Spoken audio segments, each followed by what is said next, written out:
being honest, this is where the journey takes off. And this is where it's going to get real interesting because I know all of you know about this. Has got to be a worldwide thing. Oprah Winfrey. Crazy. A guy like me watching Oprah, believe me, I have paranormal dolls behind that. And that's even funnier. A guy like me with paranormal dolls, I dare a guy to laugh at my paranormal dolls. You know, I take that real personal. But other than that, that book, The Secret. Remember The Secret? With Oprah Winfrey, The Secret? Okay. Now, with that, you know what caught me out of that? And everybody, if anybody read it, there's one main part that caught me out of that whole book, the genie part. Just make a wish. I was like, wow, really? And I looped it and I looped it and I looped it. And when I did that, I branched off to Ken Wilber, to Eckhart Tolle. Then I went to the good side, Power of Now, other books, other enlightened books. And it stretched me out. But then my life changed because when I noticed something, I'm going to be honest with you. When I started reading self-empowerment books on the angelic side of things, because everyone listen, there's a saying from where I've been. You never know when you're in front of you never know when you're in the presence of an angel or a devil. I'm not an angel, but I'm not bad. You know, that's me. I'm not an angel, but I'm not bad. But it's like just, wow. Like Eckhart Tolle, quieting your mind. I never knew how to do that until I watched these seminars, retreat videotape, and Bill Harrison, watching all these tapes of positive thinkers. But I was still stuck on the genie part of it. So I said, genie, wow, what would that be like? Because I studied, before that, I was in the Wiccan, the candle magic, the sigils, the alchemical, alchemical magic. And alchemical magic isn't just mixing things. It's a tool of just knowledge and information. Certain tools, and I'll share that with you before I leave. I'm gonna let everybody know what alchemical means from my point of view, if you have a different perspective or a different understanding from it. But I have my understanding, and pretty sure it'll help a lot of people out. It's interesting. It's interesting thought. It'll put your mind on one track. And it's like quieting your mind was like real hard to do because I had a noisy mind. I was so worried about everybody else, how much money I had, or this person had more money than me, and stuff like that. And I didn't know how to take it. So I said, damn, let me try this magic stuff, this genie stuff out. And then going online, what did I see?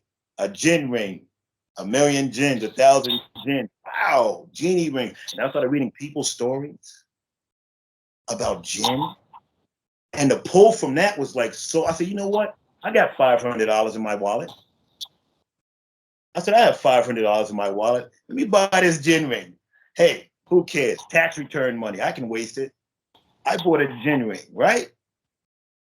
But mind you, everyone, I didn't know too much about it. Guess what Djinn ring I bought? And I got a discount. The guy was up, and the guy was an authentic guy. By my luck, I'm a lucky guy sometimes because I get good things, lucky, but the good things aren't so good things because these are the things that people wanted to get rid of. I bought a King Shayatin Djinn ring that had 1,600 Ifrit and Shayatins under its command under that King Shayatin Djinn ring. He wanted a lot of money for it, but I gave him $500 for it because he said, you know what? Just take it. But with a warning. Very high evil energy. It does this, it does that. Chaotic chaos. Me being a skeptic at the time, because everybody was a skeptic at one time. Believe me, I'm kicking myself in the pants right now. And I'm going to tell you 2 stories from that, and believe that changed my life because messing with Djinn, from the stages, I have a religious background, and my family disowned me. And I'm going to be honest with everybody. Everybody that's in the occult on the bad side of life, and if they do say it's a lie, I'm telling them to their face, they're lying. They're alone to this day. I went to the goats, and the goats stay alone. I made a wish when I came here. I don't want nobody around me. I have a serious altar here. I can shake half the planet if I really conjure something in here, but I don't do it because it's harmful to me. It makes me weak. It makes you tired. It makes you sick. It drains you. But it's the rush. It's the pull. It's the conversation they give you. You know, it's like being honest. And I'm being honest. This is me. Not saying I'm right, because I'm not nobody. I'm not right. I'm not perfect, and I don't know it all. My journey is to know as much as I can know. I'm here to learn from you and everybody in your. That's what I'm here for. I'm not no scholar. I'm not no teacher. I'm just telling a story. I just want people to hear it. Everything I'm telling you is absolute truth. And the Djinn world, and I'm gonna be honest, man, you a hell of a dude, brother. You a hell of a dude. You carry your shoulders with that, because everybody that messes with that, I'm gonna be honest. I'm still damaged behind that. You know what I'm saying? Because I have one right now that attacks me, and I have to appease this thing, and I have to talk to it, and I can hear it just knocking at the back of the door in my mind. It has that key to the back of my mind, and it's not cool because I let it in. Okay, Paul. So See, I want to backtrack a little bit, because the one thing that sort of really strikes me as really interesting is you were talking about the about how something becomes real.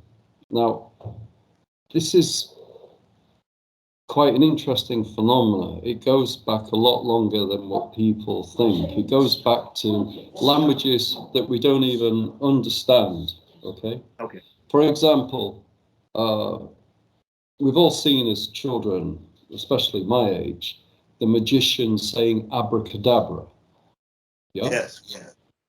Now everybody thinks that abracadabra is some kind of magician's word. Well, it is a magician's word. It's the real magician's word. It means what I speak, I create.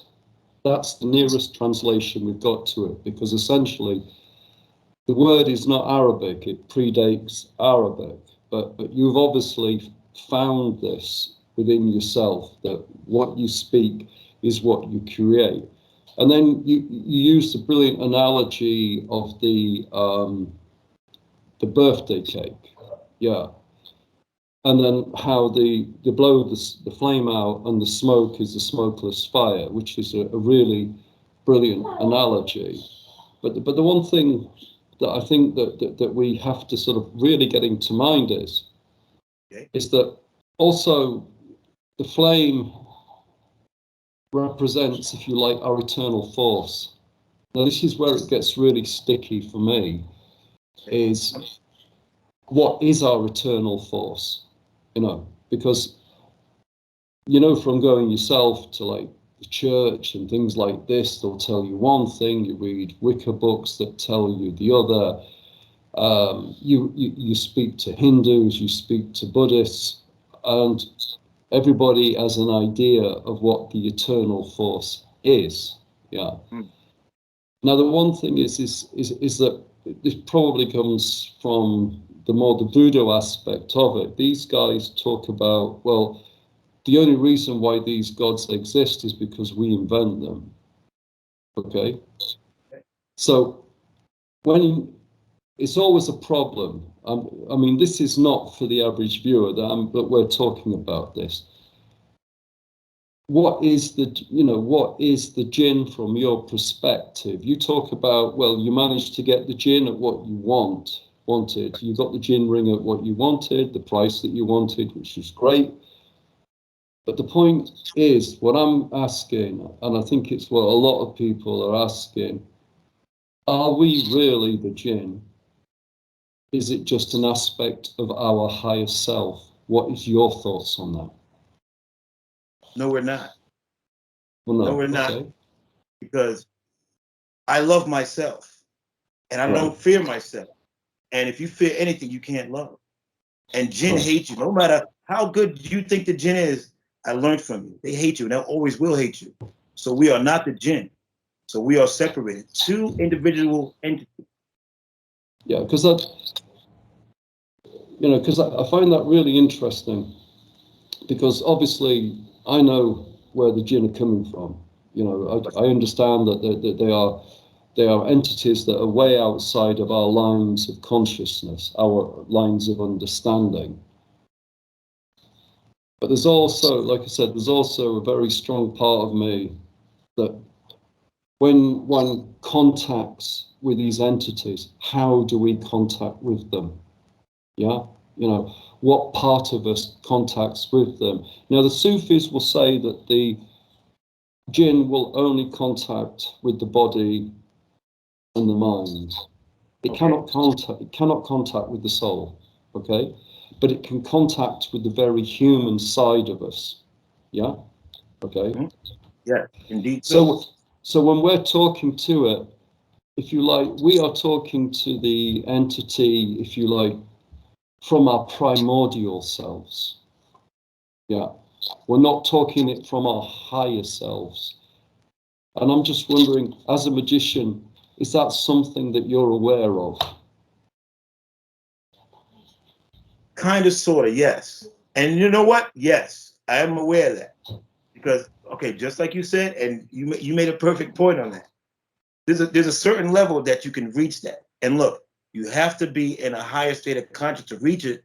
And it doesn't happen by you just going to sleep and making a closing your eyes or lighting a candle. Nah, it's a big situation with that, from like fasting and doing certain things to bring these things to that conscience, that primordial conscience we're talking about. Yeah, Now, because when I listen to you, it's sort of like I can, being absolutely honest, I can feel the very different levels that you come from. Yeah. And as far as I could see, now maybe you can verify this for me. okay. I don't believe the church affected you in the way that it's supposed to have affected you. I believe the church, if you like, was your gateway drug. You know Okay? what? I'm gonna be honest with you. Wow, you're good. Now look, that exactly what you said.